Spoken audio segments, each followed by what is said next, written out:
Straight Up with Tiana Lowe. I'm here today with commentary editor of the Washington Examiner, Con Carroll. Hey, thank you, Tiana.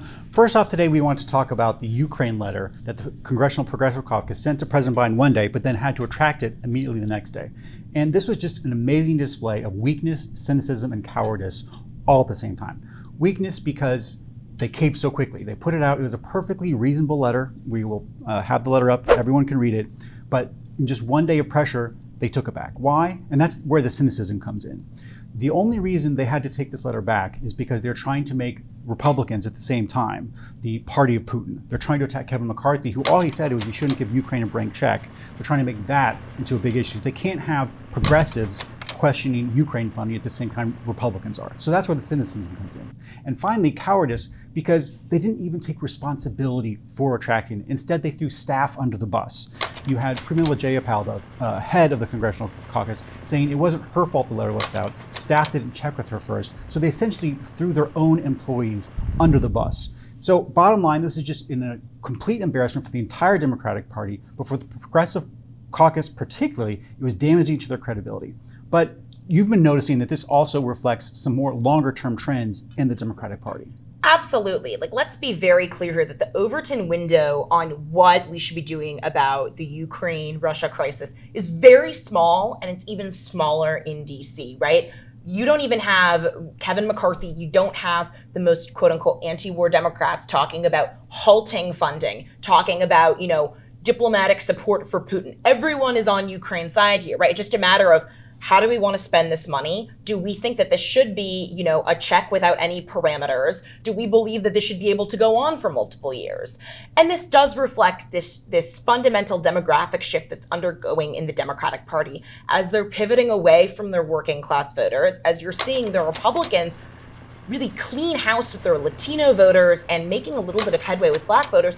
Democrats are really doubling down on their white college-educated voters. And you're kind of seeing this in not just the virtue signaling around support for Ukraine, specifically here in, the DC metropolitan area. You go to Arlington, you go to Alexandria, you see more Ukrainian flags than you see American flags. And it's in part because these defense contractors know where their bread is buttered, right? If you look at defense contractor donations to political campaigns, already we saw it in 2020 where the majority of donations from Raytheon went to Democrats. That's 55% of Raytheon donations went to Democrats, 55% Northrop donations went to Democrats, 53% went to Republicans. This time around, Democrats are getting 53% of Lockheed Martin donations. So that is reflecting them doubling down on supporting Ukraine. You can't even imagine what the question of invading Iraq would have been like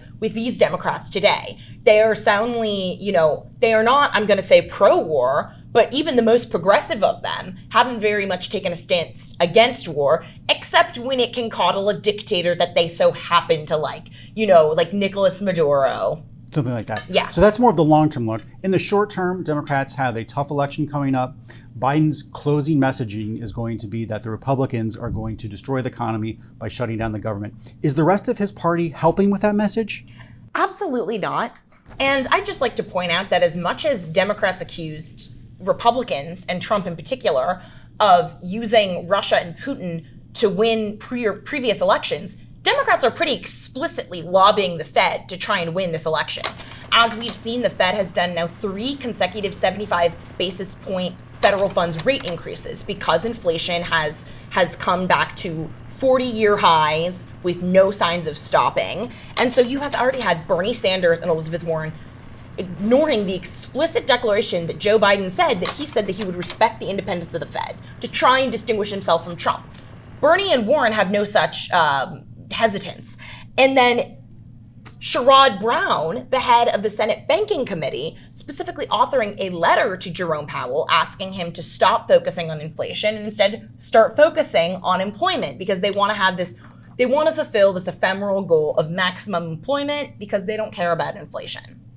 And the fact is that when Democrats are fine letting the inflation thing blow out of proportion and then leave it to the Republicans to clean up and then just accuse them of wanting to blow up the economy, it's so dishonest because you and I both know the only way to stabilize the economy in the long run is to, at minimum, halt the growth of our national debt, which is right now at the highest debt to GDP ratio that it's been since World War II. It is higher than the Eurozone. Yeah, I think the only problem there is that the Republicans don't really have a plan about how to do that. I mean, they will, on the one hand, stop spending more money. So there's always something to be said of when you're in a hole, stop digging. Yes. So they've got that going for them, which is nice. Okay. But as far as like some type of, you have Biden and other Democrats saying that Republicans have a plan to cut Social Security. If only that were true. I wish, right? We all wish. That's just not true. There is no plan to do that. So I think you will have, if everything happens as we think, and the Republicans will take over the House, probably, possibly also the Senate, I don't think they're going to come out with some big type of spending cut plan for anything, entitlements or anything else. They will put a halt to new spending. They will probably have some type of rearguard action to attack the student loan amnesty that Biden has put in. But I think they're going to focus a lot more on oversight. They're going to focus a lot more on what happened during COVID. They're going to focus more on how the Ukraine money is going to be spent.